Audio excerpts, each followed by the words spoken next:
Have you ever wondered if there was ever a player who could actually challenge Michael Jordan? The man who seemed unstoppable, who could score at will, and made defenders look lost? It's the late 1980s. The NBA is buzzing with talent. Magic Johnson is dazzling with fast breaks. Larry Bird is showing calm precision. And then there's Michael Jordan, lightning fast, incredibly skilled, and seemingly untouchable. Everyone is talking. Nobody can stop him. But was that really true? Was there someone, some team, that actually made Jordan work harder than ever before? Yes, there was. Enter the Detroit Pistons, better known as the Bad Boys. A team that didn't just play basketball, they played mind games. They were tough, rough, and relentless. And at the heart of that team was a fearless leader, Isiah Thomas. This was a man who could look Jordan in the eyes and refuse to back down. So what made the Pistons so different? How did Isiah Thomas push Jordan like no one else could? And how did this rivalry shape one of the greatest players in basketball history?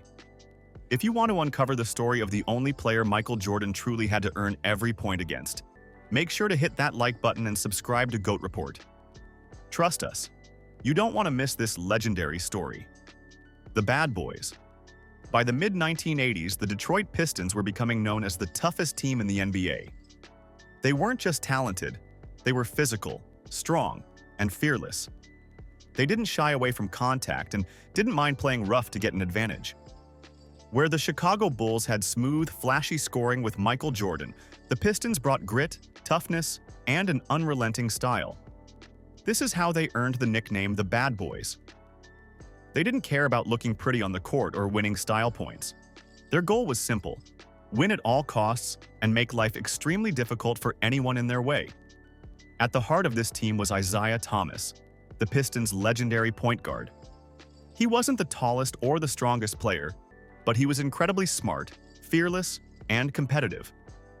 Isiah could control the pace of the game, attack defenses, and make crucial plays in big moments. He had heart, courage, and leadership.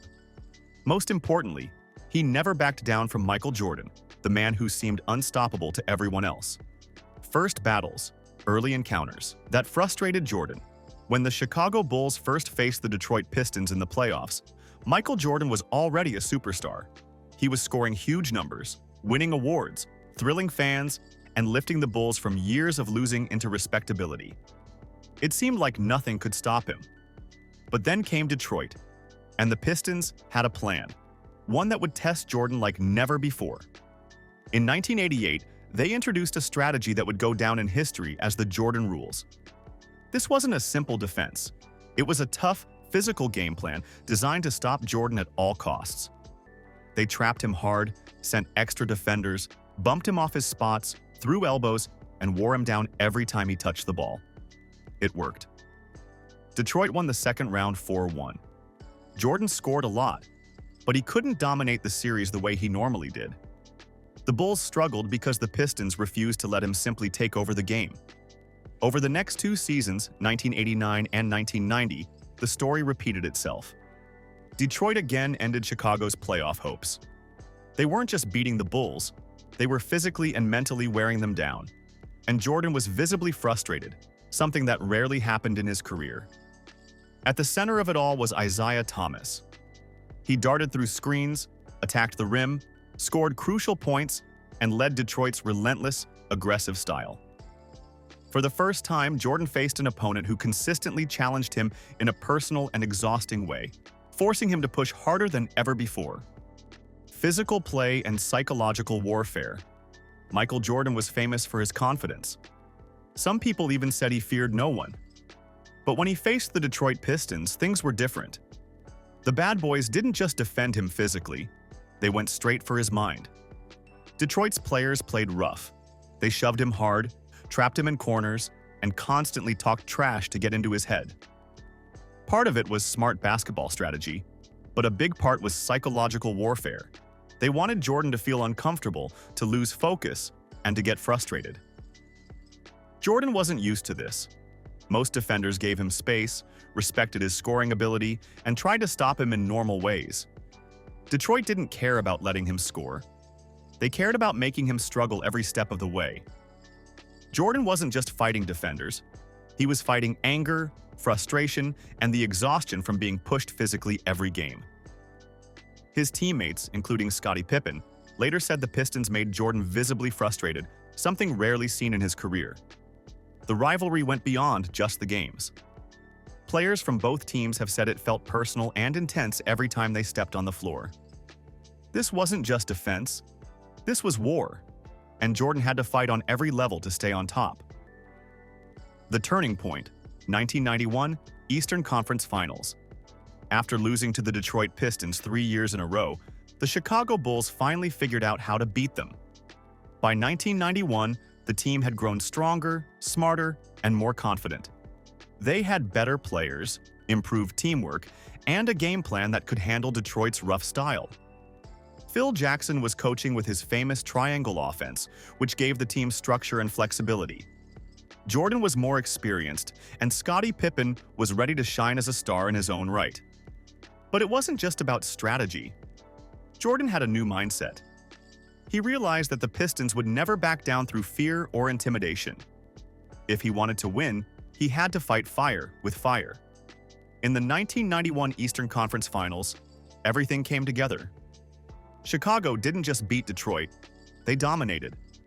The Bulls won the series 4-0, marking the first time they had ever defeated the Pistons in the playoffs. The intensity of the series was so high that in the final game, several Pistons players, including Isiah Thomas, walked off the court without shaking hands. It was a clear sign of how heated the rivalry had become, and Jordan didn't take it lightly. For Jordan, this wasn't just a victory, it was a statement. He showed the world that even the toughest defenses, the roughest tactics, and the most fearless leaders could be beaten. But only if he became stronger, smarter, and tougher himself. This series wasn't just a win, it was a turning point that helped Jordan rise from great to legendary. Did Jordan really fear Isiah Thomas? Straight talk. Let's be real. When people say Michael Jordan feared Isiah Thomas, it doesn't mean he was scared like a kid. Jordan was fearless on the court. He had confidence in his skills and believed he could beat almost anyone, almost every time he played. But there's a difference between true fear and respect mixed with caution. Jordan himself admitted in interviews and documentaries that the Detroit Pistons, especially their physical and aggressive style, really bothered him. He said he hated them, and that their toughness stayed in his mind long after the games ended. Even decades later, Jordan admitted he still felt some resentment toward the bad boys. That kind of feeling doesn't come from facing just any team. It comes from being truly challenged and pushed to the limit. Isiah Thomas, on the other hand, has said in interviews that he didn't see the rivalry the same way years later. But what Detroit did to Jordan, both physically and mentally, was real and left a mark. They weren't just opponents. They were a test of Jordan's skills, patience, and mindset. So yes, Jordan may have feared no other player, but he felt the pressure and challenge that Thomas and the Pistons brought like no other team at the time. They forced him to adapt, grow, and fight harder than ever, and that challenge played a huge role in shaping him into the legendary player we remember today. Legacy. How this rivalry changed Jordan forever. It's clear that the rivalry with the Detroit Pistons didn't make Michael Jordan weaker. If anything, it made him legendary. Before facing the bad boys, Jordan was already a superstar. He could score, wow crowds, and dominate games. But after battling Detroit, he became a champion. Losing to the Pistons 3 years in a row taught Jordan lessons no ordinary opponent could. He learned resilience, how to keep fighting even when defenders were pushing him hard and trying to wear him down. He learned team dependence, that he couldn't just rely on his scoring. He needed teammates like Scottie Pippen to succeed. And he learned mental toughness, how to stay calm and focused even when opponents tried to get inside his head. After finally beating Detroit in 1991, the Bulls went on to win 6 NBA championships in the 1990s. A big reason for this success was how they finally figured out the code that the Pistons had forced upon them. And we can't forget Isiah Thomas. He became one of the few players in NBA history who could truly say they made Michael Jordan earn every victory. That rivalry didn't just test Jordan, it shaped him into one of the greatest players. Closing. So, what's the real lesson from this legendary rivalry? Even the greatest, the most confident and unstoppable, can meet someone who pushes them harder than anyone else. Michael Jordan didn't fear every player. He didn't fear most teams. But Isiah Thomas and the Detroit Pistons made him work like never before. They tested him physically and mentally. They forced him to adapt, to grow, and to become stronger. Isn't it fascinating to think that even someone as dominant as Jordan had someone who truly challenged him? Someone who made him earn every victory? That's exactly what Isiah Thomas did. He wasn't just an opponent. He was a teacher in disguise, pushing Jordan from being a great player to becoming an NBA legend. So, what do you think? Do all champions need someone to push them to their limits? Could Jordan have become the same legend without this challenge? Let us know in the comments. And if you enjoyed this story and want more legendary basketball tales, don't forget to hit that like button and subscribe to G.O.A.T Report.